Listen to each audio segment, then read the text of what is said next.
अस्सलाम वालेकुम। Welcome to my YouTube channel अमलियात जफ़र एंड नजुम। मेरे यूट्यूब चैनल को सब्सक्राइब करें, बेल आइकन पर क्लिक करें ताकि हर आने वाली नई वीडियो का नोटिफिकेशन आपको मिलता रहे।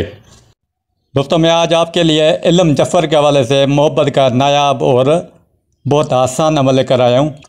ये बहुत बारका आज़मूदा है और बेखता अमल है। आप किसी को भी मुस्तखर करना चाह रहे हो अपनी मोहब्बत में, भले कोई महबूब हो, अफसर हो या कोई भी रिश्तेदार हो, आप उसको इस अमल के ज़रिए मुस्तखर अपने हक़ में कर सकते हैं। करना क्या है कि आप इस अमल की पूरी तरतीब समझ लें, आपको आसानी होगी अमल करने में।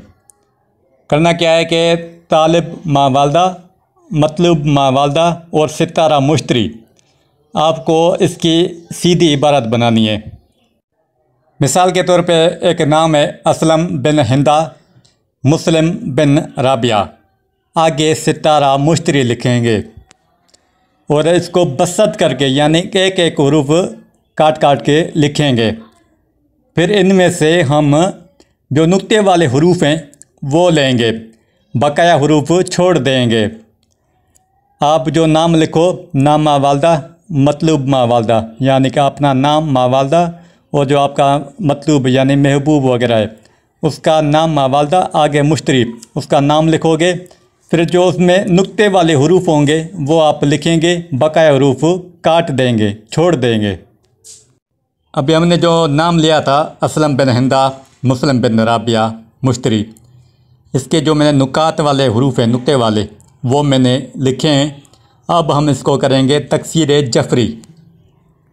तकसीर जफरी बनाने का कायदा यह है कि पहले बाएं से एक हुरूफ लेकर नई सितर में लिखें, हर दाएं से एक हुरूफ लेकर उसके हुरूफ के आगे लिखें और इस तरह हुरूफ को गर्दिश करते चले जाएंगे। हुरूफ ख़त्म होने की सूरत में ही नई सितर बिछा दें, हत्ता कि पहली सितर आखिर में नमूदार हो जाए तो समझें कि आपकी तकसीर दुरुस्त है। अब देखें कि 9 सितर में तकसीर मुकम्मल हुई और 10वीं लाइन बिल्कुल पहली लाइन की तरह आ गई है। अब हमें जो ऊपर वाली लाइन थी वो जो नीचे आ गई है 10वीं लाइन, वो नहीं लेनी। ये लाइन इसलिए बिछाई जाती है कि ताकि तसली हो जाए कि तकसीर दुरुस्त है कि नहीं। अगर ऊपर वाली सितर नीचे ना आ जाए तो आप समझ जाएं कि आपकी जो तकसीर है कहीं ना कहीं आपने गलती कर दी है।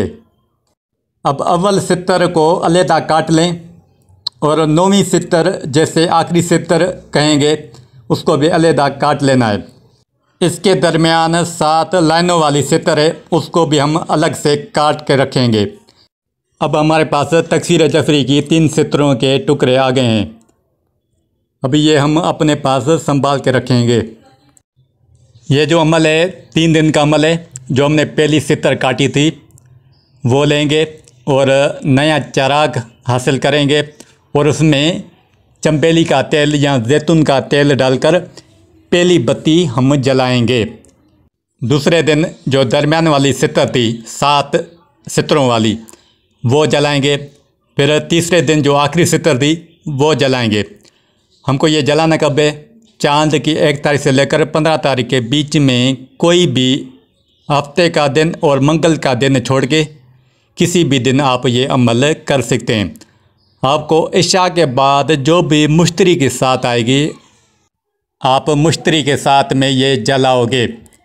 जिस तरफ आपका महबूब है उस तरफ उस चराग का रुख करना है और उसके पीठ पीछे आपको बैठ जाना है, मतलूब का कामिल तस्वर करना है और ये बत्ती आपको जला लेनी है।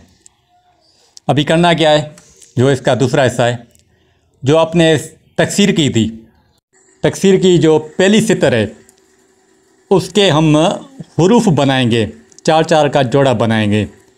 तो ये टोटल हुरूफ 9 हैं, तो 4-4 का जोड़ा बनाएंगे तो एक हुरूफ बच गया। अभी करना क्या है कि एक को छोड़कर जो 2 जोड़े बने 4-4 के ये बनाएंगे और एक हुरूफ या जो है वो अलग से लिखेंगे और इसके जो टोटल एदाद कमरी हैं वो हासिल करेंगे। ये जो स्क्रीन पे आपको अबजद कमरी का चार्ट नज़र आ रहा है, इस चार्ट की मदद से आप जो पहली सितर ऊपर की है आप इसके कमरी अदद हासिल करोगे। ये मैंने इसके कमरी अदद हासिल किए हैं, ये 866 बनते हैं। जो हमने हुरूफ का जोड़ा बनाया है 4-4 का, इसको हम 866 मरतबा पढ़ेंगे। ये जैसे जुमला बनाए बनब नबशत या, बनब नबशत या, आपको ये 866 मरतबा पढ़ना है।